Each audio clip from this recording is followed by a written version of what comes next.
말씀 선포하겠습니다. 오늘 말씀의 제목은 제자들에게 나타나시다 제목으로 말씀 전하도록 하겠습니다. 오늘은 부활절 2주 영예구원 푸뉴마 생명에 관한 말씀입니다. 제자들에게 나타나심을 통하여 생명을 얻게 하시고 교회가 어떻게 다시 살아나는지를, 어떻게 생명의 공동체가 되는지를 잘 보여주고 있는 말씀입니다. 19절 말씀부터 보시면, 이날 곧 안식 후 첫날 저녁 때에 제자들이 유대인들을 두려워하여 모인 곳의 문들을 닫았더니 예수께서 오사 가운데 서서 이르시되 너희에게 평강이 있을지어다 라고 말씀하셨어요. 이날이라고 하는 것은 안식 후 첫날이다 라고 되어 있어요. 이 안식이라고 하는 단어가 사바톤이라는 단어를 사용했는데 안식일이라고 하는 단어입니다. 안식일 후 첫날이라는 뜻이에요. 그러니까 안식일이 토요일이에요. 그리고 그 후 첫날이니까 지금 우리가 주일이라고 하는 이 일요일, 이날이 바로 안식 후 첫날입니다. 그러니까 부활하신 주님께서 제자들에게 나타나신 날은 언제냐라고 했을 때 주일 저녁, 안식 후 첫날, 일요일 저녁, 오늘 저녁이죠. 오늘 저녁에 제자들에게 나타나셔서 말씀하셨다라는 것입니다. 그래서 이날 곧 안식 후 첫날 저녁 때, 그러니까 일요일인데 일요일 새벽에는 막달라 마리아에게 나타나셨고 그 막달라 마리아가 제자들에게 돌아가서 부활하신 주님을 증언했고, 그래서 그날 저녁에 제자들이 부활하신 주님을 만나는데 이 제자들은 어떤 제자들이냐라고 했을 때 18절 막달라 마리아의 그 부활 소식, 그 부활 복음을 들은 사람들이죠. 들은 제자들입니다. 그러나 못 믿었죠. 이유는요, 두려워하여 문들을 안에서 밖으로 이렇게 잠가놓고 있었다라고 말씀하고 있죠. 그러니까 부활의 소식을 듣고 부활의 복음을 듣고 그러나 그것을 믿지 못해서 그 믿지 못함으로 인하여 생명을 얻지 못하는, 어떤 생명이냐면 오늘 말씀의 생명은 거룩한 생명입니다. 생명은 한 가지가 아니죠. 정결하게 하는, 거듭나게 하는 생명의 시작이 있다고 한다면 오늘 등장하는 제자들은 그 거듭난 이 제자들, 거듭나기 위한 제자들이 아니죠. 거듭난 제자들이 이제는 이 거룩한 생명을 얻기 위한 단계로 나아가는 이런 제자들이에요. 그런데 그 믿음을 줬는데, 그 말씀을 줬는데 막달라 마리아를 통하여서 그 믿음과 그 말씀을 주었을 때 제자들은 받았다 못 받았다? 못 받았다라는 뜻입니다. 그래서 저녁 때의 제자들이, 이 제자들은 명수를 세보니까 24절 말씀에 보면 도마가 있어요 없어요? 없죠. 그러니까 도마 빠지죠. 그리고 예수님을 팔았던 가룟 유다도 지금 죽은 상태죠. 그러니까 2명의 제자가 빠져있는 제자들이에요. 그럼 몇 명의 제자들이죠? 10명의 제자들이 유대인들을 두려워하여, 그러니까 마음속에 어떤 마음이 있었냐면 두려워하는 마음이 있었죠. 이 두려워하는 마음은 사람에 대한 두려움이죠. 유대인들이에요. 유대인들을 두려워했다. 그 유대인들이 예수님을 어떻게 했죠? 십자가에 못 박아서 죽는데 일등공신으로서 일들을 했죠. 그래서 결국에 자기들도 그렇게 죽을 수 있다라고 하는 어떤 두려움이 아닐까 싶어요. 그래서 유대인들은 어떤 사람입니까? 유대교를 믿는 사람들을 유대인이라 했는데 유대인들을 두려워했다라고 하는 거예요. 그래서 제자들이 어떻게 하냐면 모인 곳, 마가라 하는 요한의 집이겠죠. 그 다락방에서 모여서 성령 세례를 받거든요. 이 다락방에서 했던 일이 또 있죠. 예수님 살아계실 때 제자들을 모아놓고 마지막 6월절 만찬을 드셨던 그것이 어디입니까? 바로 여기가 아닌가 싶어요. 모인 곳에 문들을 닫았다라고 되어 있죠. 이 문이라고 하는 단어는 뒤라라고 하는 단어를 사용했는데, 뒤라라는 뜻이 이게 정문 있죠. 출입구, 정문, 입구를 얘기해요. 출입구. 그 집에 들어갈 때의 그 입구, 그 입구를 문을 닫았다라고 되어 있어요. 문들을 닫았더니, 그러니까 이 닫았다라고 하는 건 왜 닫은 것입니까? 이 두려움의 발로죠. 마음에 두려움이 있으니까 몸으로 행동이 나타났는데 어떤 행동이 나타났냐면 문을 닫는 행동으로 나타났죠. 왜 문을 닫습니까? 자기 자신을 보호하고 지키기 위한 어떤 행동이죠. 두려움을 이기는 방편, 그 죽음을 이기는, 그래서 죽지 않으려고 하는 방편 수단으로서 문을 걸어 잠근 것이 아닌가 싶어요. 닫았더니 그래서 집안에는 지금 10명의 제자들이 있고 그 10명의 제자들이 문을 안에서 밖으로 닫아서 안에서 열어주지 않으면 밖에서 절대로 들어오지 않는 그런 상태 속에 있었다라고 하는 것입니다. 그때 예수께서 오사 가운데 서서 이르시되 너희에게 평강이 있을지어다. 이 예수는 어떤 예수입니까? 부활하신 예수예요. 그러니까 예수님께서 아직 십자가에 달려 돌아가시기 직전의 예수가 아니에요. 그냥 예수라고 썼다고 해서 예수가 아니죠. 돌아가시기 전과 돌아가신 이후에 부활하신 예수님은 전혀 다른 모습이죠. 그 예수님은 어떤 모습이에요? 돌아가시기 전에는 인자라고 그렇게 말씀하시죠. 하나님이 사람이 되신 분, 갓, 하나님이 사람, 갓맨이 되신 분, 그분이 바로 누구다? 예수님 인자라고 한다면 부활하신 예수님은 지난주에 말씀드렸죠. 영의 몸, 신령한 몸, 하늘에 속한 몸을 입어서 하나가 된 상태예요. 사람의 영과 혼과 육이 있다고 한다면 이 영과 혼과 육이 생명으로 완전한 일치를 이룬 상태예요. 그 상태의 사람이 바로 누구냐면 예수인데 어떤 예수냐면 그걸 조금 구분해서 부활하신 예수라고 말해야 되지 않을까 싶어요. 생명으로 완전한 일치, 그 하나됨을 이루신 분, 5차원과 4차원과 3차원이 생명으로 하나 되어서 그래서 영적으로는 하나님과 온전한 친밀한 관계를 누리고 그리고 혼적으로는 사람들과의 관계 속에서 생각 속에서 온전한 소통, 일치를 관계를 이루고 육적으로는 자기 자신을 사랑하는 온전한 사랑을 하는 하나님을 사랑하고 이웃을 사랑하고 자기 자신을 어떻게 하는 상태요? 생명으로 하나 되는 상태, 사랑으로 하나 되는 상태의 완전한 사람. 그 사람이 바로 누구냐면 이 예수라고 하는 한 단어입니다. 예수께서 오셨다라고 되어 있어요. 오셨다라고 하는 것은 어디에서 어디로 오신 것입니까? 지금 밖에서 안으로 오시는 거죠. 그 안이라는 게 제자들이 문 걸어 잠그고서 숨어 있었던 그 장소로 들어오신 거죠. 그러면 집 밖에 계실 때는 어디에서 오셨을까요? 갈릴리에서 오셨을까요?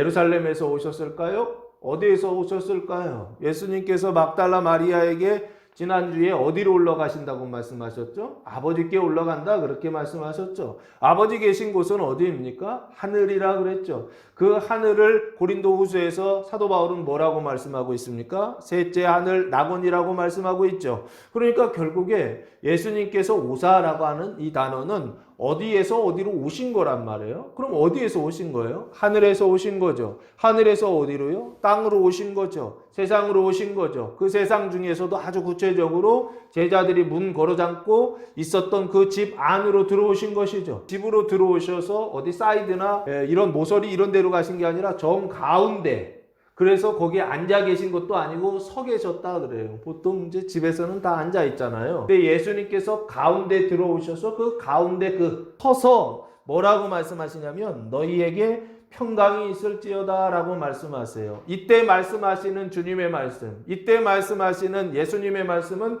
부활하신 예수님의 말씀이고 5차원과 4차원과 3차원 영과 혼과 육이 생명으로 완전한 일치를 이루신 하나님의 말씀이죠. 그 하나님의 말씀을 뭐라고 그럽니까?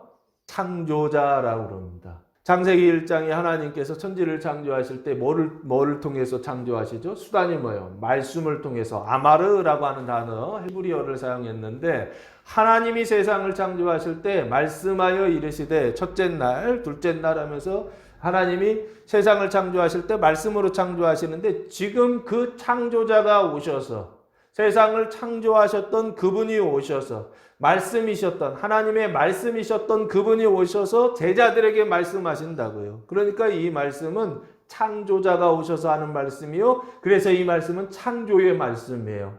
이 말씀을 하셨을 때에 제자들의 마음속에 뭐가 생긴다? 당연히 그 말씀하신 것들이 생기겠죠. 빛이 있으라 하면 빛이 있는 것이고 그리고 궁창이 위와 아랫물로 나뉘어지라 하셔서 그 궁창을 하늘이라 부르셨을 때 궁창이 하늘이 되는 것처럼 하늘의 해와 달과 별들을 만드셨던 것처럼 오늘 주님께서 너희에게 평강이 있을지어다 라고 말씀하셨을 때 그 말씀은 창조의 말씀이기 때문에 그들의 마음속에 평강이라고 하는 것이 만들어지겠죠. 그래서 이 주님의 말씀은 창조의 말씀이요. 그래서 제자들의 마음속에 두려움이 있었는데 그 두려움이 있었던 그 마음속에 이 창조의 말씀으로 인해서 평강이라고 하는 것이 창조되기 시작했다라고 하는 겁니다. 그런 평강이 뭔가요? 평강이라고 하는 것은 에이레네라고 하는 단어를 사용하는데 제자들의 마음속에 두려움이라고 하는 푸오보스라고 하는 두려움이란 단어입니다.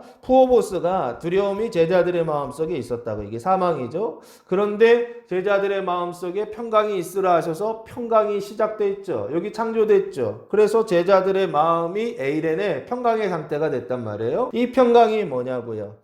제자들의 마음속에 그 두려움이 평강으로 바뀌게 되었는데 이 평강이라고 하는 단어가 에이레네라는 단어인데 평화, 번영, 하나됨, 안식이라는 뜻이에요. 그러니까 이 평강이라고 하는 단어도 결국에는 언약의 단어인 것이죠. 하나 되는 거예요. 생명으로 하나 되는 것인데 그 생명으로 하나 되는 장소가 안식이라고 되어 있죠. 이 안식이라고 하는 건 뭡니까? 언약이다 말씀드렸죠. 무슨 언약입니까? 에스겔서 20장 12절 말씀 보시면 또 내가 그들을 거룩하게 하는 여호와인 줄 알게 하려고 내 안식일을 주어 그들과 나 사이에 표징을 삼았다 라고 말씀하시죠. 거기 보시면 안식일을 주셨다 그렇게 돼 있죠. 주신 이유가 거룩하게 하는 여호와인 줄을 알게 하려고 하면서 거룩함을 말씀하고 있죠. 그래서 이것은 표징이다 그랬죠. 그래서 안식일은 뭐냐라고 했을 때 안식일은 거룩함의 표징이에요. 메시지라고요. 매주마다 안식일을 지킴으로 인해서 메시지를 전달하는 거라고요. 무슨 메시지요? 내가 거룩하게 한다고요. 그 내가 하나님이라고요. 여호와께서 너희를 거룩하게 하실 것이다 라고 하는 언약을 매주마다 안식일을 지킴으로 인해서 뭐 하고 있는 것이냐면 메시지를 자기 자신에게 전달하고 다른 사람에게 전달하는 게 이게 사바톤이라고 하는 안식일의 진짜 의미예요. 그래서 이 평강이라고 하는 단어 안에 안식이라는 단어가 뜻이 들어있다 그랬죠. 그러면 이거는 뭐냐라고 했을 때 이 평강은 거룩한 생명을 말한다라고 말씀드렸던 거예요. 지금 예수님께서 오셔서 이 안식일의 언약을 완성하고 계시죠. 이 안식일은 하나님이 너희를 거룩하게 하신다, 생명으로 거룩하게 하신다라고 하는 언약인데 지금 그 언약이 예수님을 통해서 제자들 안에 성취되고 있는 거죠. 안식이 없었던 상태, 거룩한 생명이 없었던 상태, 그래서 두려움에 있었던 제자들의 마음속에 주님 오셔서 영과 혼과 육이 일치된 생명으로 하나 된 그분이 오셔서 그들의 마음속에 생명을, 어떤 생명이요? 거룩한 생명을 부어주시니, 안식의 생명을 부어주시니 그들의 마음에 평강을 얻게 되었다, 평강이 넘치게 되었다. 지금 그걸 지금 보여주고 있다고요. 그래서 에스겔 20장 12절 표징인데 그 표징은 거룩함의 표징이고 그 거룩함의 표징은 결국에 뭘 얘기하느냐라고 했을 때 영과 혼과 육, 뉴마 푸지케 사르크스의 생명, 그 평강을 어떻게 하고 있느냐면 주님께서 완성하고 있더라. 그 평강의 언약을, 그 안식일의 언약을, 그 생명의 언약을 주님께서 뭐하고 있더라? 성취하고 있더라 라고 하는 것을 19절에서 보여주고 있다고요. 그러니까 이 안식이라고 하는 것은 우리가 할 수 있는 일이 아니라고요. 평강이라고 하는 것은 우리가 만들어낼 수 있는 것이 아니라고요. 마음에 두려움이 있고 불편이 있는데 그 두려움과 불편을 물리칠 수 있는 방법은 한 가지밖에 없는 거죠. 부활하신 주님께서 오셔서, 생명의 주님께서 오셔서 그 마음속에 창조하시는 일을 통해서 우리의 마음은 두려움을 이기고 우리의 마음은 평강의 상태를 유지할 수 있다라고 하는 겁니다. 그러니까 다시 조금 더 얘기하면 이거를 열매요 결과로 보면 내 마음속에 두려움이 있었는데 그 내 마음속에 두려움을 이기기 시작하고 내 마음속에 그 두려움이 평강으로 바뀌기 시작했다고 한다면 그래서 그 평강의 상태가 밖의 현실은 두려움의 현실인데 내 마음은 두려움이었고 평강의 상태로 계속 유지되고 있다고 한다면 그건 내 안에 누가 오셔서 주님이 오셔서 일하고 계시다라고 하는 증거다라고 성경이 우리한테 가르쳐주고 있다는 겁니다. 우리는 그렇게 인식한다는 거예요. 주님이 오셔서 내 안에서 평강이 있으라 말씀하실 때 내가 인식한다 못한다? 못할 수도 있다는 거예요. 부활하신 주님께서 막달라 마리아에게 나타나셨을 때 알아봤나요? 못 알아봤나요? 못 알아봤잖아요. 지금 우리도 똑같다고요. 주님이 오셔서 우리 안에서 주님의 일을 하시고 생명의 일을 하시고 거룩한 일을 하실 때 우리 자신이 그걸 안다 모른다? 모를 수 있다는 거예요. 언제 안다? 나중에요. 눈을 뜨고 귀가 열리기 시작하고 감각이 온몸의 세포가 살아나기 시작할 때 생명의 사람이 될 때 그때서야 밝게 안다고요. 그전에는 안다 모른다. 모른다고요. 영이라고 하는 것을 푸뉴마라고 하잖아요. 뜻은 공기의 흐름이에요. 공기의 흐름이라고 했던 이유는 뭡니까? 물리적이지 않다란 얘기예요. 눈에 보이지도 않고 그리고 느껴지지도 않는다고요. 사람한테. 근데 그 영이 어떻게 돼요? 인식된 사람들이 있는 거예요. 푸뉴마를 인식했다고요? 경험했다고요? 알았다고요? 어떻게 해요? 영이 살아서 아는 거예요. 영이 살아서 그게 내 안에 오고 바깥에 서 있고 그게 움직이고 돌아다니고 왔다 갔다 하는 것들을 경험하고 알기 때문에 그 얘기를 쓸 수 있다고요. 푸뉴마라는 단어를 어떻게 사용하냐고요, 사람들이요. 단어 자체를 사용한다는 건 실제로 경험하고 알고 있다는 거라고요. 그래서 2단계예요. 너희에게 평강이 있을지어다 라고 말씀하셨을 때 여기요, 너희라고 하는 단어가 있죠. 이거 제자들이죠. 제자들인데 어떤 제자들입니까? 마음속에 그 두려움, 그 사망으로 가득한 제자들이죠. 근데 이 사망으로 가득하고 있다 해서 이 사람들은 뭐 구원받지 못했네 라고 단순히 생각하면 안 돼요. 어떤 구원을 받지 못했냐라고 구분하셔야 돼요. 구원 받았어요. 마테마가 누가복음을 지나서 누가복음 마지막에 보면 부활하신 주님께서 오셔서 제자들에게 너희에게 평강이 있을지어다 말씀하셨죠. 그래서 칭의 중생까지 이루어진 제자들이에요. 너희들이라는 건. 그러니까 칭의 중생까지는 됐는데 뭐가 되지 않았느냐면 이 거룩함이라고 하는 생명을 얻지 못한 제자들이라고요. 오늘 말씀의 주제가 어디 있는지 아시겠죠? 예수 믿고 구원받았어요. 구원받았으나 마음으로는 원이로되 육신이 약하여 주님을 섬기지 못하는 상태의 사람들이요. 이게 어디에 기록되어 있습니까? 로마서 7장에 기록되어 있죠. 오라 나는 공고한 사람이로다. 이 사망의 몸에서 누가 나를 건져내랴? 라고 했을 때 그 상태를 지금 설명해 주고 있다고요. 어떻게 몸이 구원을 받는지, 어떻게 그리스도의 몸된 교회가 구원을 받는지, 어떻게 사망과 생명이 공존하는 교회가 생명의 공동체가 되는지를 보여주는 말씀이 오늘 본문 말씀이라고요. 그래서 여기요, 누구부터 살리더라? 제자들부터 살리더라는 거예요. 어떤 제자들이요? 구원받았으나 마음으로는 원이로되 육신이 약하여서 아직 그 사망을 이기지 못하던 제자들, 그래서 그 사망 속에 그 두려워하여 문을 걸어 잠그고 있었던 제자들, 그래서 거룩한 행실이 나타나고 행동이 나타나지 않고 어떤 상태예요?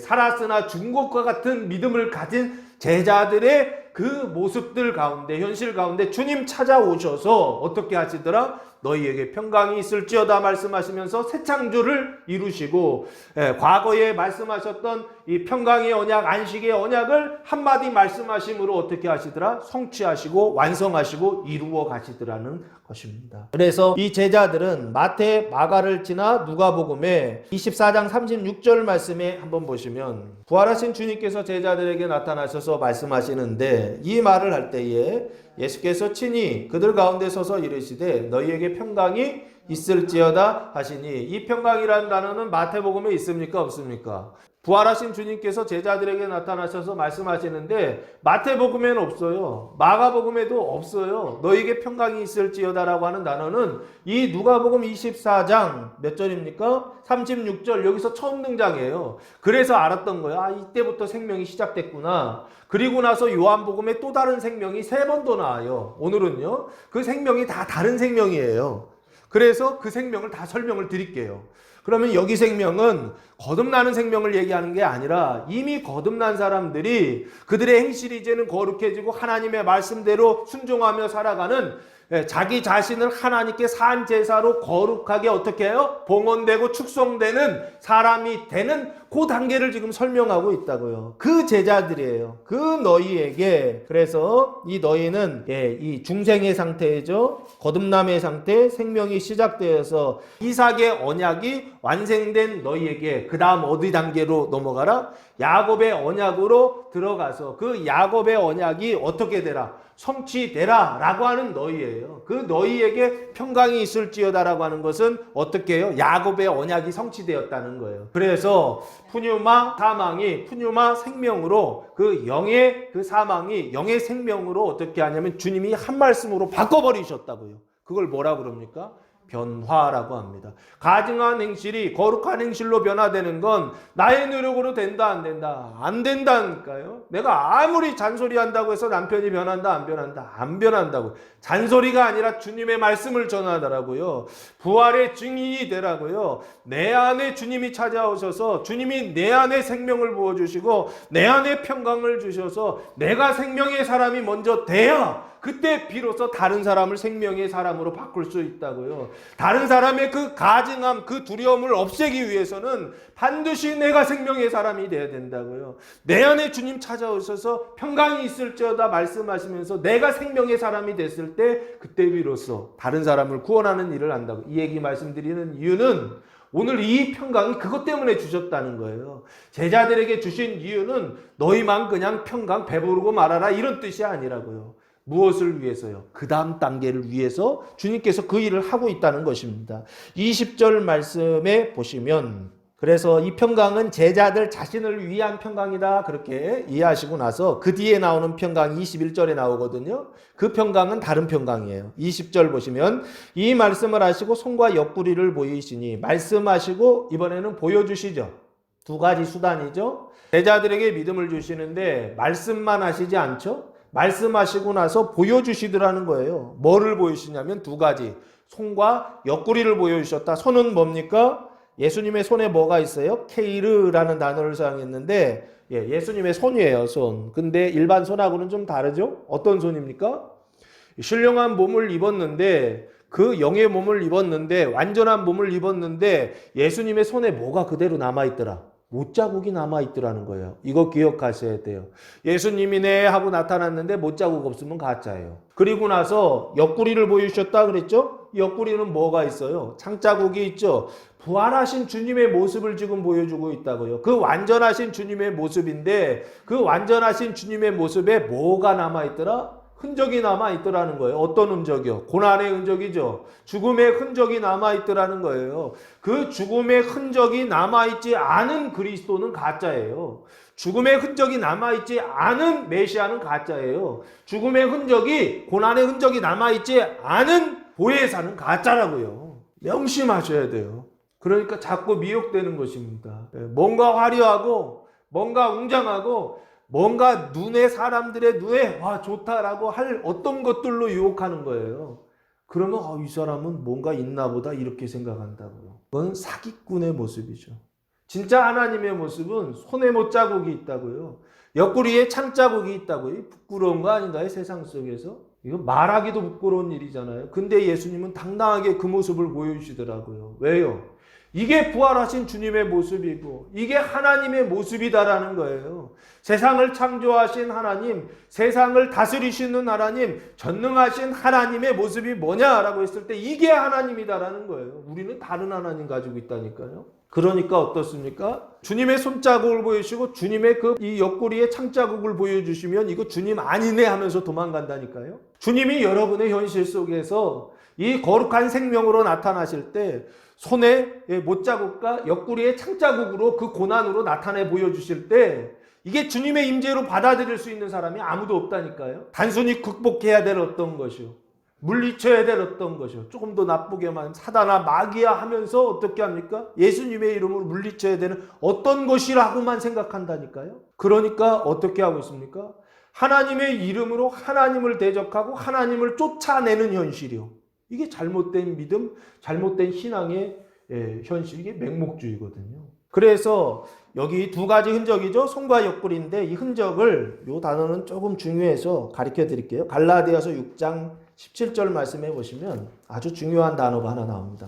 갈라디아서 6장 17절 마지막 절에 보시면 이후로는 누구든지 나를 괴롭게 하지 말라. 내가 내 몸에 예수의 흔적을 지니고 있다 했죠. 이 흔적이 스티그마라는 단어예요. 스티그마타라고 하는 스티그마인데 이 스티그마라고 하는 단어가 유명한 단어예요. 예수의 흔적이라고 하는.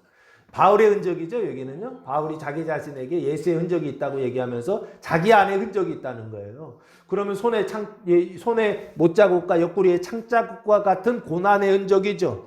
주를 위하여 받은 그 고난의 흔적이 자기 안에 있다라고 하는 걸 말하는데 그때 말하는 그 예수의 흔적 있죠? 흔적이라는 단어가 스티그마라고 하는 단어입니다. 그 스티그마를 보여주신 거예요. 예수의 그 흔적을 보여주신 거예요. 그 흔적을 보여주시니까 제자들이 보통은 울어야 되잖아요. 예수님 부활하셨는데 손에 그 못자국과 옆구리에 창자국 그 모습으로 나타나셨단 말이에요. 그러면은 한번 생각해 보세요. 마음이 어떻겠어요?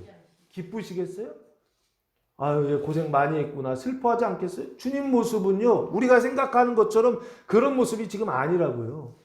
어떻게 해요? 손이요, 찔리고, 옆구리 터지고, 이런 모습으로 지금 오신 거라고요.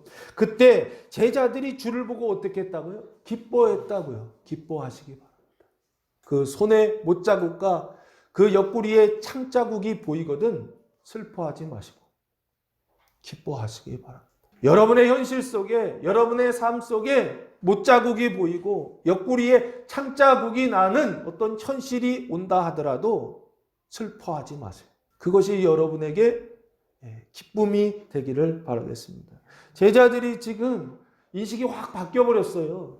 그게 주님이고 그게 하나님이다라고 하는 걸 보기 시작하니까 이제는 그게 뭐가 됐냐면 기쁨이 됐다라고 하는 거예요. 그러니까 기뻐했다라고 하는 것은 이제 제자들이 뭔가 변화됐다는 거예요. 존재의 상태가 평강의 상태로 변화됐다면 이 기쁨은 뭐냐면 얼굴에 이제 바뀌어지는 거예요. 얼굴에요. 웃음이, 기쁨이 가득해지는 것이죠. 그때부터 뭐가 바뀝니까? 행동의 상태가 바뀌는 것. 이 두 가지로 구분해야 되지 않을까 싶어요. 그러니까 거룩함이라고 하는 것도 존재의 상태가 거룩하게 변화되는 것이 있다고 한다면 이 행동의 상태도 어떻게 해요? 그게 밖으로 드러나니까 얼굴에 기쁨이나 웃음이 나타나는 것이 아닌가. 그래서 거룩한 생명의 완성에 도달했다라고 하는 것을 뭐라고 표현했냐면 제자들이 주를 보고 기뻐했다라고 그렇게 말씀하고 있는 것이 아닌가 싶어요. 그러면 19절에 나오는 제자들은 그 두려움에 떨고 있었던 제자리라고 한다면 20절에 있는 제자들은 생명으로 인하여서 어떻게 하고 있는 제자들이에요? 기뻐하고 있는 제자들이죠. 완전히 달라지지 않았습니까? 그 존재의 상태나 그 행동의 상태가 부활하신 주님을 만나고 나서 어떻게 되느냐? 완전한 변화를 이루어서 그래서 어디에 도달하게 되냐면 거룩한 생명, 그 생명의 완성에 도달한 사람들, 그게 바로 19절, 20절 제자들의 모습이었다라는 것입니다. 그리고 나서 21절부터 23절까지 말씀해 보시면 두 번째 평강이 나옵니다. 예수께서 또 이르시되 너희에게 평강이 있을지어다. 아버지께서 나를 보내신 것 같이 나도 너희를 보내노라 라고 말씀하시면서 평강을 다시 한번 주세요. 이 평강은 누구를 위한 것입니까? 부활하신 예수께서 또 말씀하셨죠. 너희에게 평강이 있을지어다 라고 말씀하시죠. 이게 재밌는 거예요. 평강을 부어주시는데 이미 평강이 있는 사람들, 평강으로 충만한 사람들에게, 생명으로 충만한 사람들에게 평강을 더 부어주시더라는 거예요. 왜요? 그 평강은 누구에게 나눠주라고 주는 거냐면 생명 없는 사람들에게 나눠주라고 평강을 주시는 거예요. 그런데 재밌는 거, 생명이 없는 사람이 생명을 받을 때 자기 자신이 직접 받는 것이 아니라 누구를 통해서 받느냐면 생명을 먼저 받은 사람을 통해서 그 생명이 나누어졌을 때 그 생명을 받더라는 거예요. 첫 번째 사람, 예수님 부활하신 예수님께 첫 번째 생명을 받은 사람들은 예수님께 생명을 받았는데 그 뒤에 두 번째 사도들을 통하여서 생명을 받아야 되는 사람들은 부활하신 주님을 통하여 생명을 받는 것이 아니라 누구를 통해서 받더라? 제자들을 통해서 생명을 받은 사도들을 통해서 그 부활의 증인들을 통해서 어떻게 하느냐? 생명이 나눠지더라는 거예요. 그래서 이 두 번째 평강은 무슨 평강이냐? 똑같이 생명인데 자기 자신, 제자들을 위한 평강이 아니라 이 생명은 누구의 생명이냐면 다른 사람들을 위한 생명이더라는 거예요. 근데 그 다른 사람들은 어떤 다른 사람들이냐면 이웃 전체를 얘기하지 않고 형제들을 얘기합니다. 믿음 안에 들어온 형제들이요. 예수님을 믿고 죄에서 의로 바뀐 형제들이요. 그러나 여전히 그 사망 가운데 있는 형제들이요. 그 사망 가운데 있는 형제들에게 뭐를 나눠주기 위하여? 평강을, 생명을 나눠주시기 위하여 누구에게 그 생명을 주시냐면 이미 받은 제자들에게 생명을 주어서 그 생명이 넘쳐나게 하셔서 충만한 것이 그 안에 차차차차차차 그릇 안에 완전히 담아진 상태라고 한다면 그곳에 평강을 한 번 더 주셔서 이게 넘쳐나는 상태. 이렇게 인식하시면 됩니다. 네, 그렇게 하시는 이유가 바로 뒷절에 나오는 내용들을 다 구속해버려요. 보시면 아버지께서 나를 보내신 것 같이 나도 너희를 보낸다 그랬죠. 이유는 뭐예요? 나눠주기 위해서 그랬던 거예요. 그래서 이 두 번째 평강은 이것 때문에 그랬구나 이해했던 거예요. 제가요.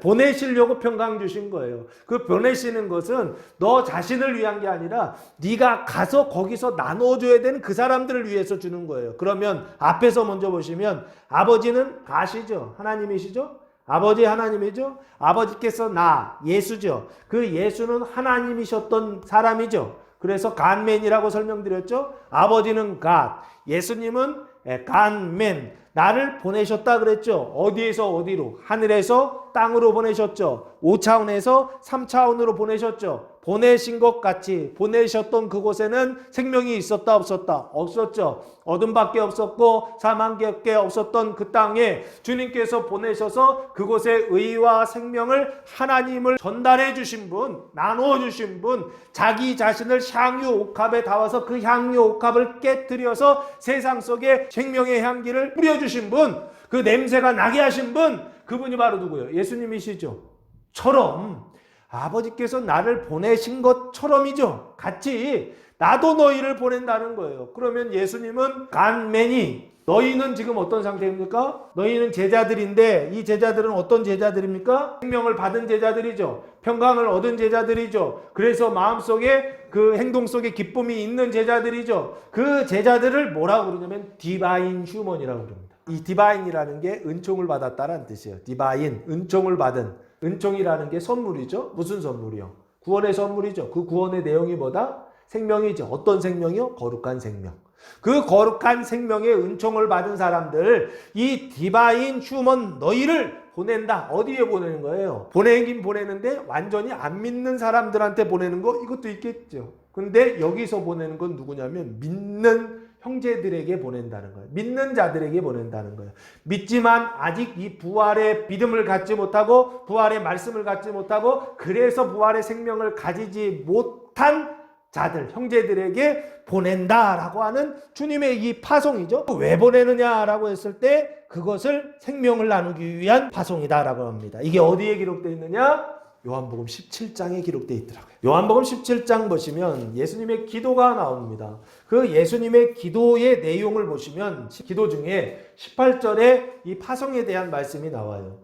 요한복음 17장 18절 아버지께서 나를 세상에 보내신 것 같이 여기 보낸다라는 단어가 나오죠. 똑같죠? 나도 그들을 세상에 뭐했고 보내었고 또 그들을 위하여 내가 나를 거룩하게 하오니 주제가 뭐니까 거룩함이죠. 그렇죠? 거룩하게 지금 하셨죠? 하오니 이는 그들도 진리로 거룩함을 얻게 하려 함이니이다 하면서 제자들을 거룩하게 한다라는 말씀을 하시죠. 그러면서 기도하죠. 내가 비웃는 것은 이 사람들만 이함이 아니요. 또 그들의 말로 말미암아 나를 믿는 사람들도 위함이니 이게 진짜 목적이에요.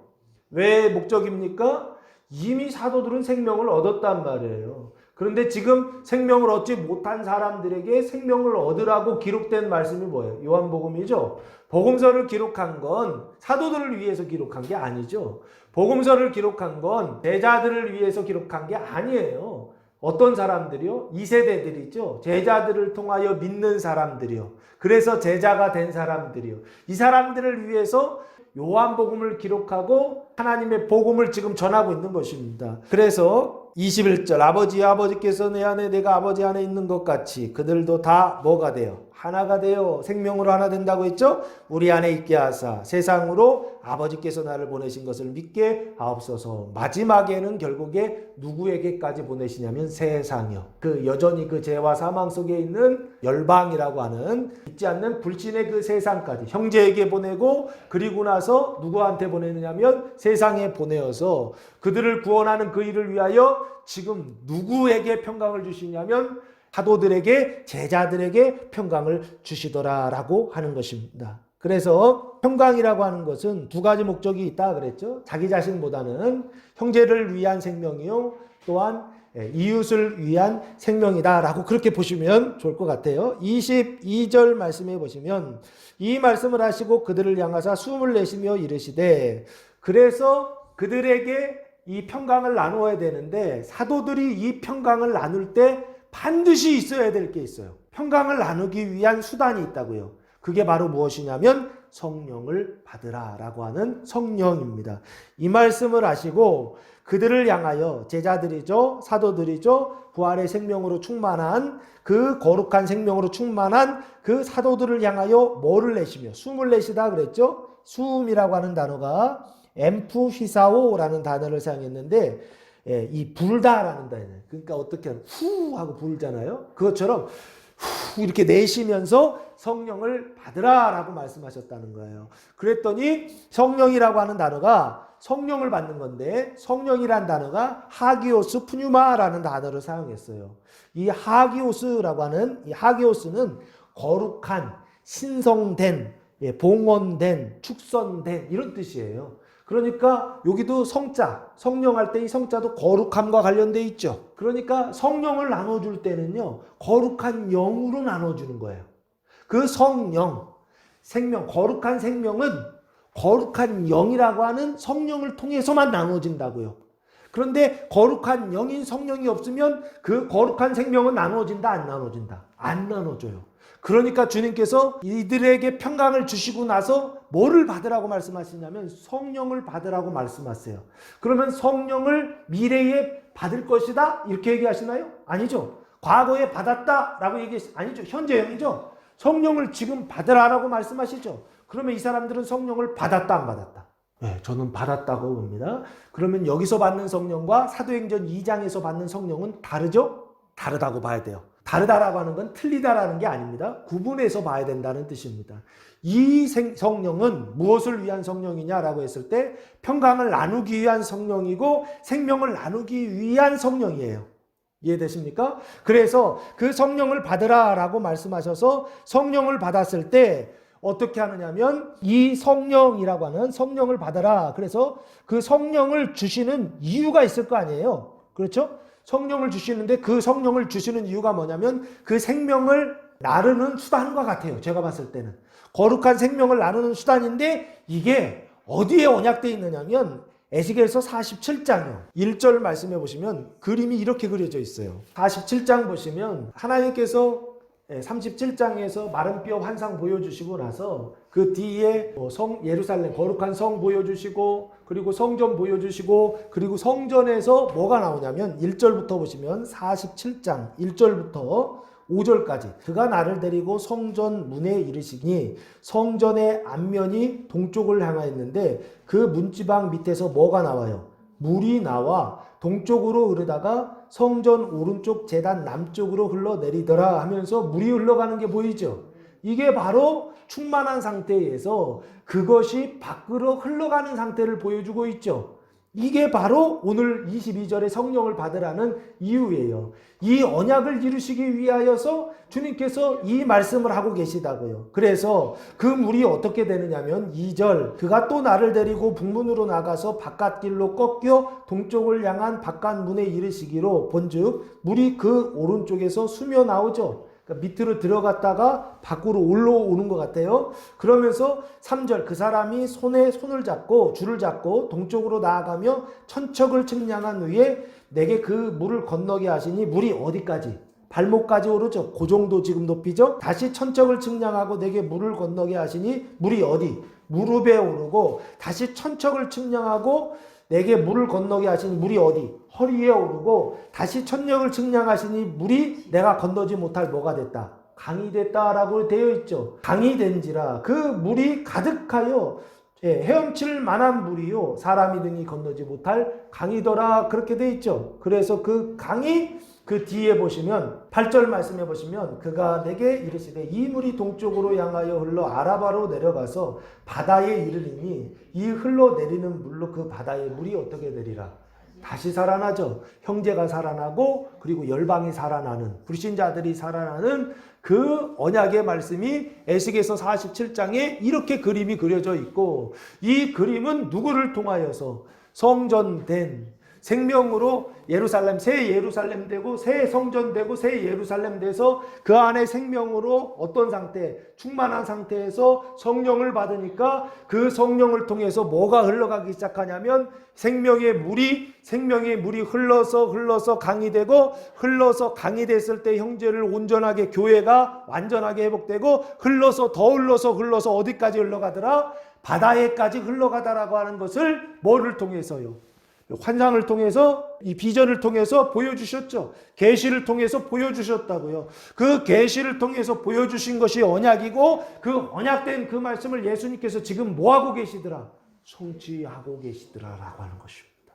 그 성취된 말씀이 오늘 본문의 말씀이라고 한다면 에스겔서에도 기록되어 있고 이 말씀이 하나 더 찾아드릴게요. 요엘서 3장 18절 말씀해 보시면 비슷한 언약이 하나 더 나와 있는데 18절 그날에 산들이 단 포도주를 떨어뜨릴 것이며 작은 산들이 젖을 흘릴 것이며 유다 모든 시내가 물을 흘릴 것이며 여호와의 성전에서 샘이 흘러나와서 시딤 골짜기에 되리라 라고 말씀하시면서 여기도 성전에서 나오는 뭐를 얘기하고 있어요? 샘이 물이 흘러간다, 생명이 흘러간다라고 하는 것을 예언하고 있죠. 이게 계시고 언약이라고요. 이것이 예수님이 오늘 이 말씀을 통하여서 어떻게 하고 있는 거예요? 성령을 받으라 라고 하시면서 성취하고 계시다고요. 그래서 이 성취된 상태, 예수님이 지금 성취하시고 계시다고 한다면 이것이 성취되고 역사적으로 성취되고 그래서 복음서에서 3차원적으로 성취되는 것을 복음서에서 보여주고 있다고 한다면 4차원의 성취, 눈에 보이지 않는 계시로서의 성취 완성된 것을 요한계시록 22장 1절 2절 말씀 또 그가 수정같이 맑은 생명수의 강을 내게 보이니 무슨 강? 생명수의 강이 나오죠? 강을 보이니 하나님과 및 어린 양의 보좌로부터 나와서 길 가운데로 흐르더라. 강 좌우에 생명나무가 있어 12가지 열매를 맺되 달마다 그 열매를 맺고 그 나무 잎사귀들은 만국을 치료하기 위하여 있다 하면서 뭘 얘기하고 있어요? 강을 얘기하고 있죠. 생명수 물을 얘기하고 그리고 그게 강이 되고 나중에는 바다까지 가서 바다도 살리면 바다도 뭐가 되는 거예요? 온 세상이 생명으로 하나 되는 그 구원을 지금 보여주고 있죠. 이게 요한계시록 마지막에서 보여주고 있다고요. 그러니까 구약에서 언약하셨고 복음서에서 예수님께서 성취하고 계시고 그리고 그 완성된 것을 지금 누가요? 보여주고 있는데 그 예수님이 완성됐지만 그것을 성취하셨지만 그것을 어떻게 하는 거예요? 나눠주는 형제에게 나눠주고 이웃에게 나눠주는 일은 주님이 직접 하시는 일이 아니라 누구를 통해서 생명을 받은 제자들을 통하여서 사도들을 통하여서 그 일을 하더라는 거죠. 이게 성경이 말하고 있는 새 언약입니다.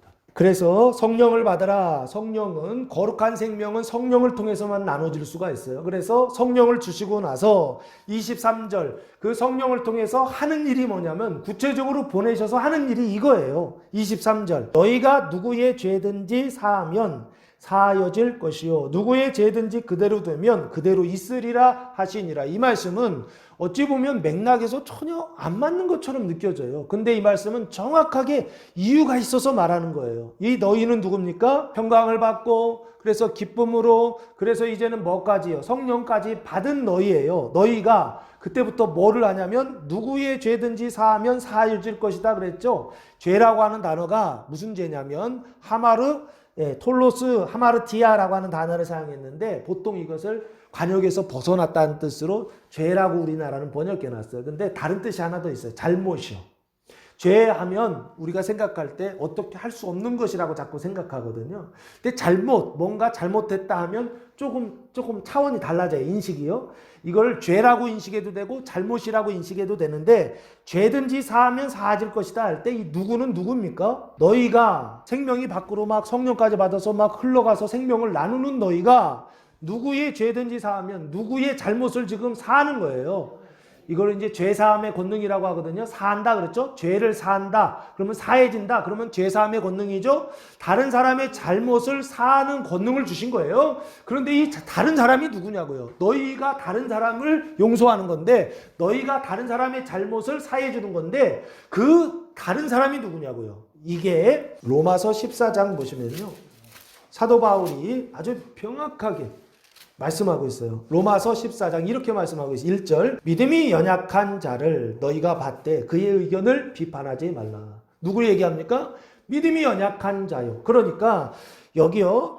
누구의 죄든지 할 때 이 누구는 로마서 14장 1절에 믿음이 연약한 자를 얘기한다고요. 15장 1절에서도 한 번 더 얘기해요. 로마서 15장 1절 믿음이 강한 우리는 얘기하고 있죠. 그러면 믿음이 강한 우리가 사도죠.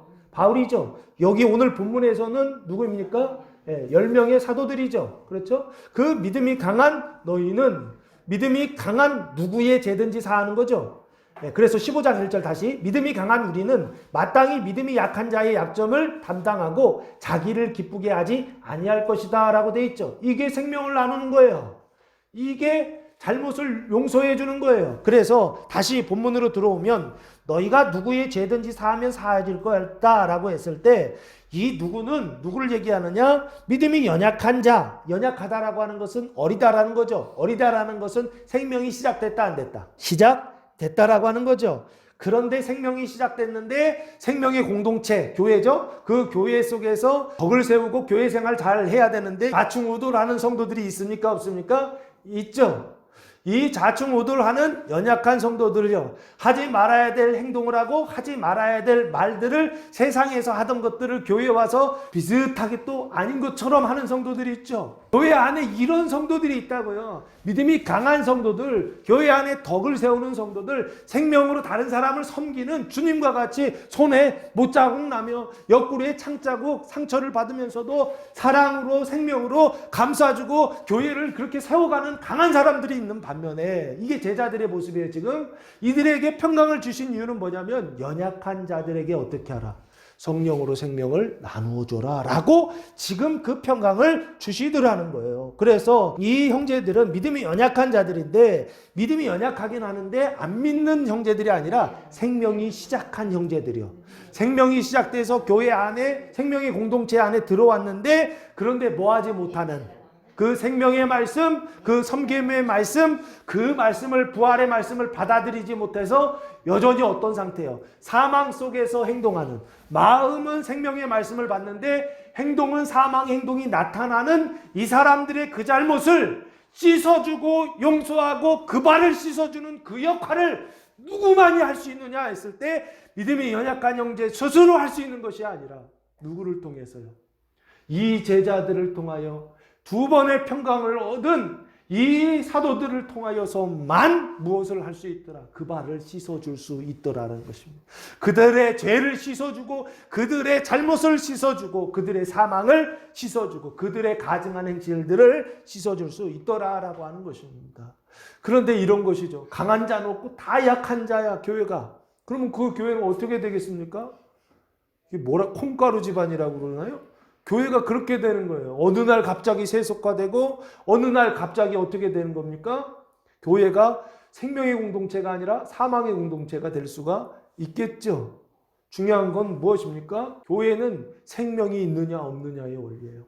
교회는 내 안에 섬김이 있느냐, 내 안에 희생이 있느냐, 내가 거룩하냐, 내가 하나님께 봉헌되고 축성됐느냐라고 하는 그 한 사람이 그 교회를 어떻게 해요? 교회 되게 한다는 것입니다. 오늘 이 본문 말씀에서 얘기 누구의 죄든지 그대로 되면 그대로 있으리라 하시니라 라고 하는 것은 갑질해라 이런 뜻이 아니라고요. 거룩한 사람으로 그 평강을 받았으니 그 사망을 생명으로 바꾸는 그 일에 어떻게 하라는 것입니까? 산 제사로 너희 몸을 하나님께 드려라라고 예수님께서 지금 말씀하는 것입니다. 형제의 구원을 결정하는 것은 누구냐라고 했을 때 형제 자신이 거룩하게 되는 것이 아니라 누구를 통해서요? 또 다른 형제들이요. 믿음이 강한 형제들, 생명의 형제들을 통하여 생명이 연약한 형제들, 그들이 구원을 받는다는 거예요. 그래서 형제의 구원을 결정하는 자는 누구냐? 바로 너희다 라고 주님께서 말씀하고 있는 것입니다.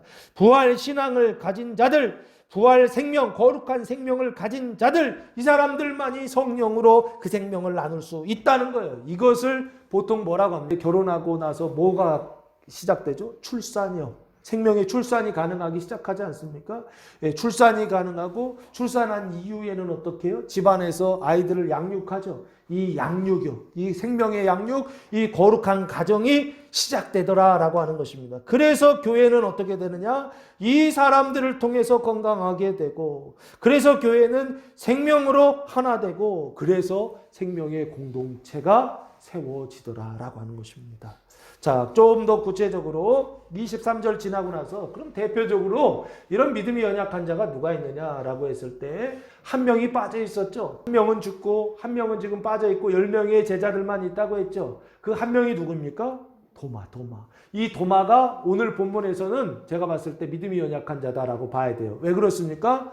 10명의 제자들은 지금 생명으로 충만하게 됐거든요. 그런데 한 명의 제자가 사도가 생명을 받아들이지 않은 상태예요. 생명이 있는 자와 생명이 없는 자가 한 집 안에 있죠. 이게 지금 교회의 모습이라고요. 그래서 25절 말씀부터 보시면 도마가 나오고 이제 마지막에는 하나 더 나옵니다. 제2세대들 제자들이고 성도들이 나옵니다. 24절 보시면 12제자 중에 하나로서 디도모라 불리는 도마는 예수께서 오셨을 때에 함께 있지 아니한지라. 그럼 딴 데 있었다는 얘기죠. 10명의 제자들이 있었고 도마는 거기 없었다라고 하는 얘기죠. 그렇죠? 이 디두모라고 하는 단어가 쌍둥이라는 말입니다. 쌍둥이 뜻이에요. 도마도 쌍둥이고 디두모도 쌍둥이란 말이에요. 예수께서 오셨을 때 거기 없었다는 거예요. 그러면 이 사람은 평강을 받았습니까? 못 받았습니까? 마음의 평강이 없죠? 그리고 나서 다른 사람에게 나눠야 되는 평강도 없죠? 그리고 성령이 있습니까? 없습니까? 없겠죠? 이런 상태예요. 그러나 이 도마도 마태, 마가, 누가복음까지는 지나왔죠? 요한복음의 도마이죠? 그래서 이 사람도 생명이 시작된 거듭난 사람이다라고 저는 봅니다. 그러나 믿음이 연약하여서 덕을 세우지 못하는, 생명을 거룩하게 나타내지 못하는 그런 상태의 제자라고 보시면 돼요.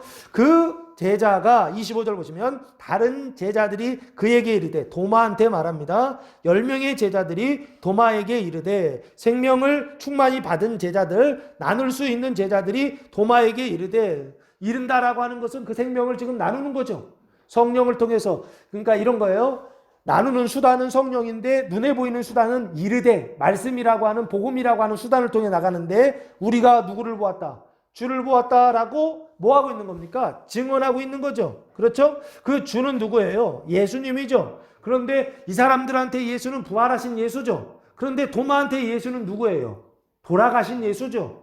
주를 보았노라 하니까 그 보았다 할 때 이 단어가 호라오라는 단어를 사용했는데, 이 호라오라고 하는 상태는 뭘 얘기하느냐면 눈으로 이렇게 보는 것을 얘기하지만, 이 블레포는 눈으로 보는 걸 얘기하는데, 이 호라오라고 하는 단어는 눈으로도 보고 내면적으로도 보는 거예요. 눈으로도 보고 육신적으로도 보고 마음으로도 보아서 영으로 하나님을 보고 혼으로 하나님을 보고 혼으로 생각으로도 하나님을 어떻게 인식하는 것이죠. 그리고 육신으로도 하나님을 보는 영과 혼과 육, 5차원과 4차원과 3차원이 다 살아난 이 우리예요. 사도들입니다. 사도들이 주를 보았다라고 그렇게 이해하고 있어요.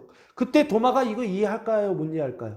이해가 안 돼요. 이 사람은요. 아직 그 생명이 없어서. 그때 도마의 반응은 이겁니다. 도마가 이르되, 내가 그의 손에 못자국을 보며 봐야 믿는다는 거예요. 두 번째, 내 손가락을 그 못자국에 넣으며 넣어봐야, 경험해 봐야 알고, 내 손을 그 옆구리에 넣어보지 않고는 믿는다 안 믿는다? 믿지 않는다는 거죠. 믿지 않는다는 걸 불신이라고 하고, 그 불신의 앞에 이유들, 근거들을 쭉 들었죠. 이게 바로 뭡니까? 의심이에요. 의심이요. 이 사람은 아주 이성적인 사람인 것 같아요. 아주 경험적인 사람인 것 같아요. 그래서 이성적으로 이해가 되지 않고 경험적으로 이해가 되지 않으면 받아들인다 못 받아들인다. 나 못 받아들이겠다라고 그 얘기를 하고 있어요. 그것을 한마디로 얘기하면 그냥 의심이라고 하는 단어로 이야기하고 있어요. 그 의심으로 인해서 그래서 받아들이지 못하는 불신의 상태에 있었던 사람이 바로 누구냐면 도마의 신앙의 상태였다라고 하는 거예요. 그러니까 이런 것이죠. 두 가지입니다. 여기 보면 이 불신의 상태가 무엇을 통해서 온 거냐면 의심이라고 하는 생각이죠. 생각이나 어떤 경험을 통해서 불신이 왔다고요. 그 경험을 통해서 무엇을 믿는 신앙. 이 신앙이 바로 이 도마의 신앙이었던 것 같아요. 도마는 경험을 통해 이성을 통해 무엇을 믿느냐면 부활의 생명, 거룩한 생명을 믿으려고 했어요. 근데 믿어진다 안 믿어지더라. 안 믿어지더라는 거예요. 그런데 지금 10명의 제자들은 어떤 상태예요? 그게 넘어가 있죠, 지금요. 영으로도 하나님을 알고, 이성으로, 경험으로도 하나님을 알고, 육체적으로도 아는 이 모든 단계에 되어 있죠. 우리가 주를 봤다고! 그랬더니 도마는 말도 안 되는 소리 때려치라고! 지금 이런 얘기를 하고 있는 거라고요. 그때 10명의 제자들의 마음은 어땠을까요? 그 심정은 어땠을까요? 내가 봤다고, 진짜라고! 말도 안 되는 소리 하지 마. 이런다고요. 그래서 어떻게 합니까? 부활의 증언과 이 도마의 뭡니까? 불신의 언어가 둘이 지금 충돌하고 있고 부딪히고 있고 싸우고 있죠. 이게 교회의 모습이에요. 사망과 생명의 언어가 그 안에 같이 있다고요. 그래서 그것 때문에 어떻게 해요? 어떤 사람들은 믿고 어떤 사람들은 안 믿는다고요. 그래서 그것 때문에 싸운다고요. 믿는 사람들은 믿는 말들을 하고 생명의 말들을 하고 안 믿는 사람들은 안 믿는 말들을 하겠죠. 근데 둘이 싸우면 누가 이긴다? 누가 목소리가 더 크다? 도마가 더 커요. 문제는 10명인데도 둘이 싸웠을 때 제가 봤을 때 도마가 더 커. 왜 그러냐면 그 뒤에 나오는 장면들 때문에 그래요. 이때 그냥 그래 그리고서 욱박질러 가지고 믿었으면 그러면 어떻게 됐을까요? 도마가 믿음이 이제 필요 없어요. 생명을 받았기 때문에. 근데 문제는 못 받았으니까 그 뒤에 주님이 나타나셔서 일을 하신다고요. 그 얘기는 무슨 얘기냐? 도마하고 10명의 제자들하고 둘이 싸웠어요. 두 그룹으로. 1대 10으로 싸웠어요. 근데 누가 이겼다? 도마가 이긴 거 아닌가 싶어요. 가정에서도 똑같아요. 교회에서도 똑같아요. 생명을 가진 사람들은 싸울 때요. 늘 어떻게 해준다고? 져준다고요. 그게 생명의 사람들의 특징이에요. 가서 져줘요. 내가 틀려서 져주는 거 아니에요. 져준다니까요. 왜요? 생명의 가정을 만들려고요. 생명의 교회를 만들려고요. 내가 틀려서, 내가 의롭지 않아서, 내가 잘못해서 져주는 거 아니라고요. 왜 져준다고요?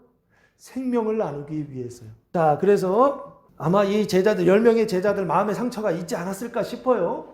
그런데 10절 말씀 보시면 스스로 해결하지 않고 누가 해결해 주시냐면 주님이 해결해 주세요. 26절 보시면 여드레를 지나서 제자들이 다시 집 안에 있을 때에 도마와 함께 있고 문들이 닫혔는데 예수께서 오사 가운데 서서 이르시되 너희에게 평강이 있을지어다. 세 번째 평강이 나오죠. 평강이 있을지어다 하시고 여드레가 지났다 그랬죠. 여드레면 며칠인가요? 8일이죠. 그런데 이 8일인데 지금 이 주일날이라고 그랬죠. 그래서 주일날을 하루 쳐야 될 것 같아요. 주일날 하루 월, 화, 수, 목, 금, 토, 일이죠. 그러니까 이 8일이라고 그래서 저는 월요일이라고 생각해야 되는 줄 알았어요. 근데 주일까지 끼면 이날이 똑같이 주일날일 수 있겠구나라는 생각한 거예요. 여드레가 지나서 이건 그냥 제 생각입니다. 왜냐하면 기준이 하루 지나 24시간 지나서 만으로 계산하듯이 그렇게 계산하면 이게 월요일이 되거든요.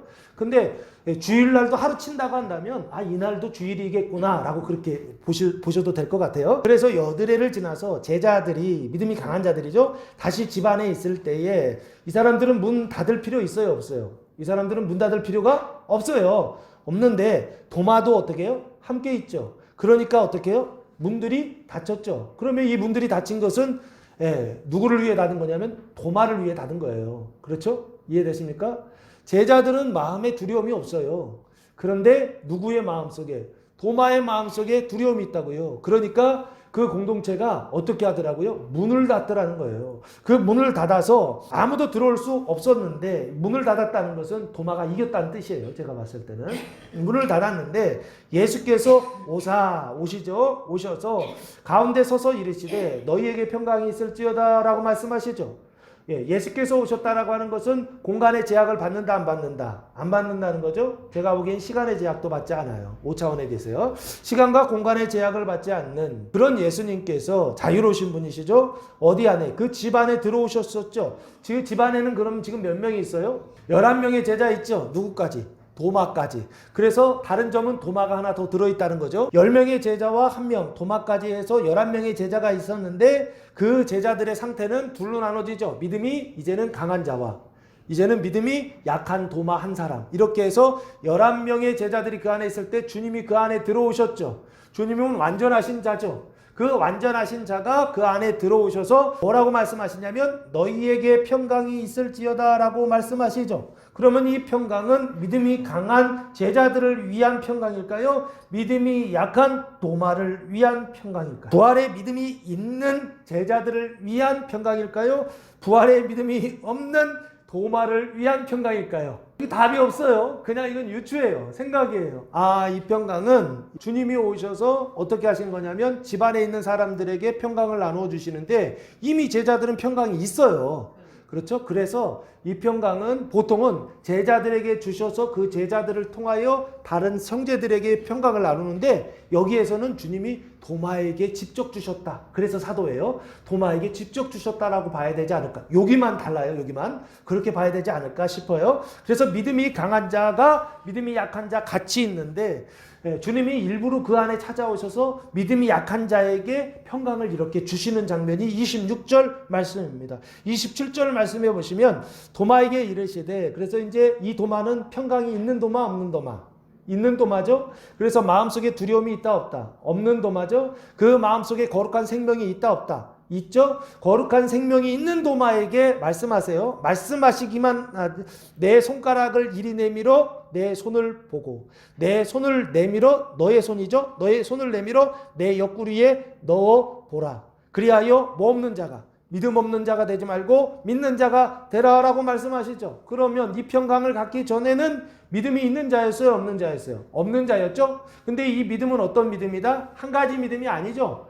부활에 대한 믿음이고 생명에 대한 믿음이고 거룩함에 대한 믿음이에요. 이 믿음을 이 도마는 가지고 있었다 안 가지고 있었다? 안 가지고 있었는데 주님 오셔서 평강이 있을지어다 하시고 넣어보고 만져보라 하시니까 그때 그 마음속에 뭐가 생겼다? 믿음이 생기죠. 근데 이 도마의 마음속에 믿음을 주시는 수단이 두 가지죠. 첫 번째는 평강이 있을지어다 말씀하시고 두 번째는 넣어보고 만져보라 경험해보라 라고 하는 그 사람이 이성적이고 경험적인 것들을 말하니까 그럼 그렇게 해봐라고 주님은 어떻게 친절하게 하시더라는 거예요. 그냥 욱박질러 가지고 이렇게 해라 이게 아니고 무조건 따라와 이런 게 맹목적인 신앙이 아니고 내가 경험해 봐야 믿겠습니다 했더니 주님은 너무 친절하세요. 오셔서 그럼 경험해 봐라고 말씀하시더라고요. 그래서 믿음 없는 자가 되지 말고 믿는 자가 되라. 이 믿음이라고 하는 것은 부활의 믿음, 생명의 믿음, 거룩한 믿음, 그 믿는 자가 되라라고 하는 것입니다. 그러자 이 두 가지를 통하여서 28절 도마가 대답하여 이르되 나의 주님이시오 나의 하나님이시니이다 라고 대답해요. 이것은 도마의 신앙 고백이죠. 당신은 나의 주님이시오 당신은 나의 하나님이십니다 라고 고백하고 있죠. 이 고백을 통해서 우리는 도마가 믿음을 가졌다 안 가졌다? 가졌죠. 근데 어떤 믿음? 확실한 믿음이죠. 그래서 이것을 확신이라 그래요. 믿기는 믿는데 그냥 믿는 게 아니라 도마의 마음속에 평강 주시고 그리고 경험케 하시고 그리고 이해케 하시니까 이 도마가 어떻게 해요? 완전히 고꾸라져서 당신은 나의 주님이시오 당신은 나의 하나님이십니다 라고 하는 믿는 자, 확신하는 자, 생명을 가진 자가 되게 하시더라 라고 하는 것입니다. 근데 예수님은요 뒤끝이 있어요. 이거 끝나지 않아요. 그래서 믿음 가지면 끝 이럴 줄 알았는데요. 29절 말씀에 주님이 이 얘기를 하세요. 예수께서 이르시되 너는 나를 본고로 믿느냐 보지 못하고 믿는 자들은 복되도다 하시니라 라고 말씀하세요. 그러면서 너는 나를 보고서 믿었다라는 얘기죠. 그런데 보지 않고 믿는 자들이 복이 있다라고 그러시죠. 그러면 보고 믿는 사람이 있고 보지 않고 믿는 사람 두 부류의 사람이 있다는 거죠. 여기 부활의 믿음을 갖는 방법이 나오는데 보고 경험하고 믿는 믿음이 있다고 한다면 또 하나의 믿음의 방법이 있어요. 보지 않고도 믿는 방법이 있어요. 그게 뭘까요?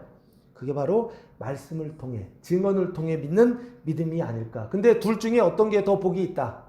보지 않고 믿는 믿음이 더 복이 있다라고 이야기하고 있죠. 왜 그렇습니까? 부활하신 주님을 통하여 믿는 자들이 있는 반면에 나중에는 이제는 사도들을 통하여 믿는 자들이 나오겠죠. 그 사람이 어디 기록되어 있느냐라고 했을 때 보지 못하고 믿는 자들에 대한 말씀이 베드로전서 1장 한번 보시면요. 베드로전서 1장 8절 말씀. 예수를 너희가 보지 못하였으나 사랑하는도다. 이제도 보지 못하나 믿고 말할 수 없는 영광스러운 즐거움으로 기뻐하니. 여기 보면은 보지 못하고 믿고 있다라고 말씀하고 있죠. 너희가 보지 못하였으나 보지 못하나 믿고 말할 수 없는 영광스러운 즐거움에 기뻐한다라고 말씀하고 있죠. 그러니까 지금 오늘 말씀에는 도마가 등장하지만 믿음이 연약한 자로 사도를 등장시키고 도마를 등장시켰지만 이 등장시킨 이유는 뭐냐라고 했을 때 근본적인 이유는 이런 사도들도 있지만 실제적으로는 보지 않고 믿는 형제들을 위한 말씀이 바로 요한복음이요. 오늘 이 본문의 핵심이 아닐까 싶어요. 그 사람들 중에 우리도 들어가지 않나요? 보지 않고 믿는 사람들 중에 그 형제들 중에 우리도 똑같이 그 안에 들어간다고. 사도들은 그 주님을 보고 부활하신 주님을 보고 그분이 주시는 평강을 받고 그분이 주시는 성령을 받고 그래서 그들은 믿음을 가지고 자기 자신을 하나님께 산 제사로 드렸다고요. 근데 우리들은 사도들이 전하여 준 말씀, 사도들이 전해준 나누어준 그 생명, 그 부활의 생명을 받아서 지금 어떻게 해요? 신앙생활하고 있죠. 누구처럼? 보지 않고 믿는 이 베드로전서에 나오는 그 형제들과 같이요. 그래서 우리가 생각할 때 지금도 그렇잖아요. 내가 하나님 보여주면 믿을게 라고 말하는 분들이 있지 않습니까? 있죠. 그런 사람들한테는 사도 바울처럼 보여주실 수도 저는 있다고 생각해요. 그러나 어떤 게 더 복이 있다라고 말씀하실 때에는 그거는 산전수전 다 겪고 온갖 지옥을 다 경험한 다음에 보통은 그렇게 들어오더라고요. 근데 그러게 하지 않고도 이 부활의 복음에 참여하는 방법이 있다고요. 그 방법이 뭐다? 보지 않고 하나님의 말씀을 통해서 믿는 방법, 교회를 통하여서 믿는 방법, 성령의 계시를 통하여 믿고 복음을 통하여 믿고 지금은 무엇을 통해? 교회를 통하여 믿는다라고 하는 이 하나님의 경륜이 에베소서 1장인가 기록되어 있죠. 그 말씀이 지금 우리한테 그대로 우리의 현실이라고요. 보지 않고 믿는 그 믿음의 형제들에게 지금 메시지를 전달해 주고 싶은 거예요. 보고 믿는 사람도 있지만 보지 않고 믿는 것이 더 복되다라고 하는 누구의 말씀이요? 부활하신 주님의 말씀이요. 그래서 결국에 도마도 의심 많던 도마도 이성적이고 경험적이었던 도마도 부활하신 주님을 만남으로 인해서 그 부활의 증인으로 동참하기 시작됐다라고 하는 것을 29절에서 말씀하고 있어요. 그래서 어떻게 됩니까? 그 집 안에 11명의 사도들이 있었는데 그 11명의 사도들이 다 뭐가 된 거예요? 부활의 증인이 되고 생명의 사람들이 되고 그래서 그 집은 뭐가 된 거예요? 생명의 공동체가 된 거죠. 이것을 뭐라고 그러냐면 교회라고 그럽니다. 그리스도의 몸된 교회라고 하는 것은 뭐냐라고 했을 때 생명의 공동체를 주님의 몸된 교회다라고 그렇게 말씀하고 있습니다. 그래서 지금 29절까지 말씀해 보면 이 집이 교회고 이 공동체가 무엇으로 하나님의 생명으로 거룩한 생명으로 충만하게 되었다라고 하는 것을 말씀하고 있죠. 그래서 이것을 통해 뭐요?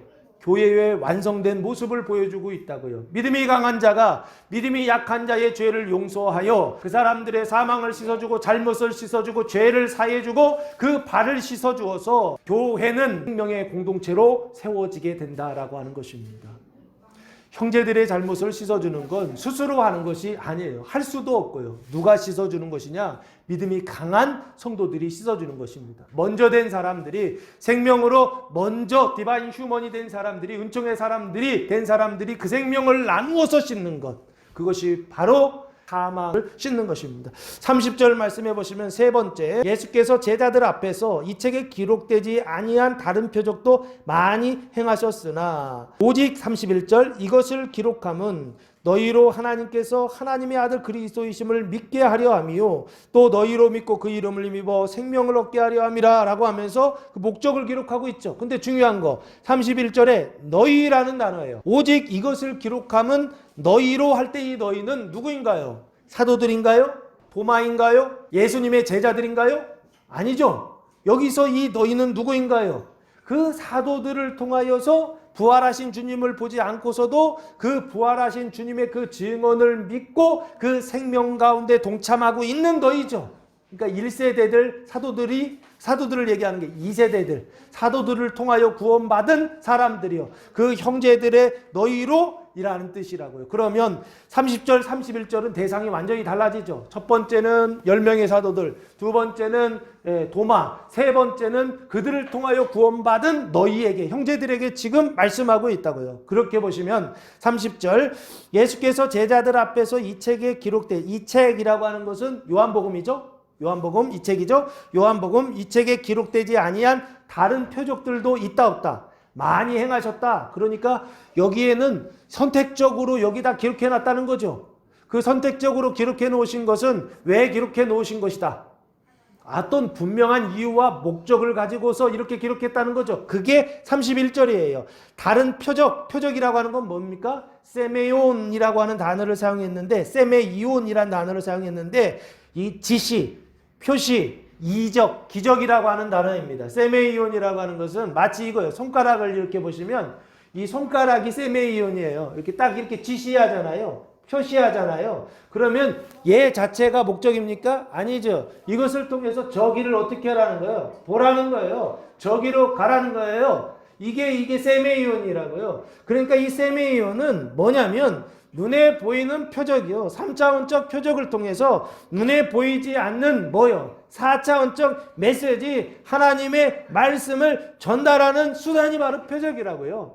이해되십니까? 그 표적이요. 그 표적을 많이 기록해놨죠. 성경이에요. 요한복음 2장에서는 무슨요? 가나의 혼인잔치에서 물이 변하여 포도주가 되는 표적, 이런 것들을 보여주셨죠. 보여주신 이유가 뭐다? 눈에 보이는 3차원을 통해서 눈에 보이지 않는 4차원이요. 물을 바꿔서 어떻게 해요? 정결하게 포도주가 되게 하시는 그 주님의 그 말씀을 어떻게 해요? 메시지로 전달하기 위해서 그 기적이나 이적을 보여주셨다고요. 표적을요. 여기도 많이 행하셨으나 그러면 그 메시지의 내용은 당연히 뭘까요? 아주 분명하게 표적 자체가 메시지가 아니라면 이거야 계속 얘기하죠. 오병이어가 요한복음 6장에 나오죠. 오병이어 사건이 요한복음 6장에 나왔을 때 그 6장 이후에 나오는 말씀이 뭔가요?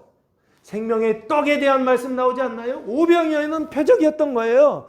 오병이어를 통해서 내가 5,000명을 왜 물고기 2마리와 보리떡 5개를 통하여 5,000명을 남자들 성자녀만 5,000명을 먹이는 그 일을 통하여서 뭐를 먹여주신다? 보이지 않는 양식, 생명의 양식, 하늘의 양식을 먹여주시는 분이 바로 누구다? 나다, 예수님이다 라고 하는 것을 오병이어 표적을 통해서 메시지로 전달하는 거라고요. 그러니까 오병이어는 3차원이기 때문에 받아서 먹는 거잖아요. 4차원 메시지, 이거는 생명의 말씀은 메시지를 통해서 나눠지는데 그 말씀을 우리가 어떻게 받아 먹냐고요. 눈으로 받아 먹고 귀로 받아서 내 안에 어떻게 하는 거예요? 믿습니다 하는 거라고요. 그게 오병이어라고요. 그걸 내가 받아먹느라고요. 떡을 받아먹고 물고기를 받아먹는 것처럼 메시지를 받아먹을 때는 어떻게 받아먹느냐? 똑같은 형태로요. 4차원은 정신적인 푸지케이 차원이 있기 때문에 그렇게 받아먹는다고요. 그게 받아지기 시작할 때 그 다음 열려지는 게 뭐냐면 관상이라고요. 하나님이 보이기 시작한다고요. 3차원과 5차원이 오버랩되면서 3차원에서 하나님이 보이기 시작한다고요. 5차원 영이 보이기 시작한다고요. 거기를 향해서 나아가는 거라고요. 신앙생활은요. 끊임없이 읽기를 통해서 나아가고 그리고 그 다음 묵상하기를 통해서 나아가고 그 다음 관상을 가는데 성경 안 읽는데 생각하면 다 잘못돼요. 자기 마음대로 생각해요. 그래서 성경을 읽고 생각하셔야 돼요. 그런데 성경을 안 읽는데 생각하기가 막 된다 그러면 생각하지 마세요. 부인하셔야 돼요. 그거는. 아시겠죠? 큐티 잘못하면 안 됩니다. 큐티는 좋은 건데 큐티를 하려면 반드시 읽기가 돼야 돼요. 말씀을 많이 읽어서 죄가 의로 바뀐 상태가 돼야만 돼요. 안 된 상태 속에서 묵상을 하면 다 잘못됩니다. 무조건. 마귀는요. 그렇게 만만하게 호락하게 보면 안 돼요. 읽기가 안 되면 생각하게 하면 안 돼요. 자, 그래서 31절 목적이 나와 있는데 그 목적이 뭐냐면 생명이에요. 오직 이것을 기록함은 이게 생명의 말씀, 부활의 말씀이죠. 요한복음은요. 처음부터 끝까지 생명에 대한 주제예요. 그래서 그 생명의 말씀 요한복음을 기록한 이유가 뭐냐? 누가 기록했습니까? 사도 요한이 기록했죠. 기록한 이유가 뭐냐라고 했을 때 그 이유와 목적을 두 가지로 얘기합니다. 너희로, 이건 제자들 아니에요. 요한의 공동체고 그 교회고 그리고 성도들을 얘기합니다. 근데 어떤 성도들이냐? 베드로전서 1장 8절에 보지 않고 믿는 복된 자들이 있었죠. 그 너희로, 그 믿음이 연약한 너희로 예수께서 하나님의 아들 그리스도이심을 뭐하게 하려? 믿게 하려 함이요 라고 되어 있죠. 그러면 여기도 똑같이 나오죠. 하나님 가시죠. 하나님의 아들 누굽니까? 간맨이죠. 그리스도라고 되어 있죠. 그렇죠? 그리스도, 간맨 그리스도이심을 뭐하게 하려고? 믿게 하려 합니다. 그러면 믿는 자들을 뭐라고 그랬습니까? 디바인 휴먼이라고 그랬죠. 그러면 디바인 휴먼 하게 하려 합니다 라고 하면 그 전에는 어떤 상태였대요? 그냥 휴먼이라는 거죠. 안 믿는 상태예요. 자연인인 상태예요. 생명이 없는 상태에서 믿게 해서 디바인 휴먼으로 들어오게 하는 거죠. 이걸 뭐라고 그럽니까? 그리스도인이라고 그럽니다. 에베소에서 처음 그리스도인이라 그렇게 불렸다고 했잖아요. 그 그리스도인이라고 하는 것은 디바인 휴먼이라는 뜻입니다. 그래서 믿고 믿음을 가져서 뭐를 얻는 거냐면 또 너희로 믿고 그 이름을 힘입어 뭐를 얻게 하려 함이라? 생명을 얻게 하려 함이라. 이게 바로 안 보고 믿는 복 있는 자들에게 대한 말씀입니다. 그 생명은 요한복음 17장 23절 말씀해 보시면 아까 이어서 이런 말씀이 나옵니다. 곧 내가 그들 안에 있고 아버지께서 내 안에 계시어 그들로 온전함을 이루어. 이 온전함입니다. 하나가 되게 하려 함은 아버지께서 나를 보내신 것과 또 나를 사랑하신 것 같이 그들도 사랑하신 것을 세상으로 알게 하려 함이로소이다. 이 온전함은 결국에 뭐냐라고 했을 때 생명을 얻는데 그 생명을 얻어서 누가? 세상이죠. 죄와 사망이 다스리는 그 세상 속에 있는 사람들, 그 사람들에게 어떻게 하는 거예요? 알게 하려 함이라 그랬죠. 그들에게 복음을 전하는 거. 거기에 또한 목적이 있다라고 하는 것을 다시 한번 말씀하고 있죠. 그러면 이 생명은 어떤 생명이냐? 보지 않고 믿는 믿음인데 생명을 얻는 믿음인데 그 생명을 어디까지? 완전한 생명, 온전한 생명, 그 온전한 하나의 단계까지 들어가서 그래서 와, 저 사람은 하나님과 하나가 되었네. 와, 저 사람을 보니까 하나님이 보이네. 라고 하는 것을 누가 보게 하려고요? 세상이 보게 하려고. 주님께서 그렇게 기도하고 있는 것을 볼 수가 있습니다. 그래서 이 완전한 생명, 온전한 하나, 이것을 뭐라고 얘기하느냐? 사도 바울은 로마서 6장 22절 말씀 보시면 그러나 이제는 너희가 죄로부터 해방되고 하나님께 종이 되어 거룩함에 이르는 열매를 맺었으니 그 마지막은 뭐다? 영생이다. 이게 영생이에요. 완전한 생명, 영생이라. 죄의 삭은 사망이요 하나님의 은사는 그리스도 예수 안에 있는 뭐다? 영생이니라 라고 말씀하고 있죠. 그래서 이 생명은 결국에 그 거룩함의 단계를 지나 어디까지 가느냐면 영생의 단계까지 가는 것이요. 이 영생의 단계를 사도 바울은 뭐라고 말하느냐라고 했을 때 로마서 8장 11절 보시면 이렇게 말씀하고 있어요. 예수를 죽은 자 가운데서 살리신 이의 영이 너희 안에 거하시면 그리스도 예수를 죽은 자 가운데 살리신 이가 너희 안에 거하시는 그의 영으로 말미암아 너희 죽을 몸도 살리시리라 라고 말씀하고 있죠. 여기서 중요한 건 너희 죽을 몸이에요. 그 너희 죽을 몸을 우리는 내 몸 자꾸 생각한다고요. 근데 이 내 몸 중에 단순히 이 나라고 하는 것에 국한되지 않고 몸이 누가 들어가냐면 형제가 들어간다고요. 그래서 그 내 몸, 죽을 내 몸이라고 했을 때 사망 가운데 있는 형제를 구원하는 일, 그것을 바로 뭐라고 했냐면 교회가 다시 살아나는 일이다라고 말씀드렸던 것입니다. 6장까지 나의 구원이 끝났다고 한다면 7장과 8장 뒤로 넘어가는 것은 누구의 구원을 얘기하냐면 몸의 구원을 설명하고 있다고요. 형제의 구원을 설명하고 있다고요. 그런데 그 형제의 구원을 몸의 구원이라고 하다 보니까 그 몸을 내 몸이라고 자꾸 생각한다고요. 그 몸은 한 몸을 받은 한 몸 된 형제 자매를 얘기한다고요. 그래서 우리 육신적으로도 형제들을 한 몸이라고 하지 않나요? 마찬가지로 신앙적으로도 교회 다니는 형제들을 형제 자매라고 부르잖아요. 한 몸이기 때문에 형제 자매라고 부른다고요. 그 로마서에서 말하는 죽을 몸은 사망 가운데 있는 연약한 형제들의 몸을 어떻게 한다고요? 믿음이 강한 생명이 있는 자들을 통하여서 어떻게 하는 것이냐면 다시 살려서 그 몸이 다시 살아나는 생명의 공동체를 말씀하고 있다라고 지지난주에 말씀을 드렸어요. 그래서 이 몸의 부활을 얘기하는데 이 몸의 부활을 뭐라고 얘기하느냐? 성경에서는 이걸 형제의 사랑이다 라고 하는 것입니다. 형제의 사랑은 다른 게 아니에요. 생명을 나누어 주는 것입니다. 섬기는 것이고요. 근데 섬길 때 우리는 뭐로 섬기느냐? 말씀으로 섬겨야 됩니다. 생명의 말씀으로 섬기는 것, 그것이 바로 몸의 부활에 있어서 굉장히 중요한 수단이다라고 하는 것입니다. 이것을 요한복음 5장 29절에서 예수님께서 이렇게 말씀하셨어요. 그 끝이요. 몸의 부활의 끝을 이렇게 말씀하고 있어요.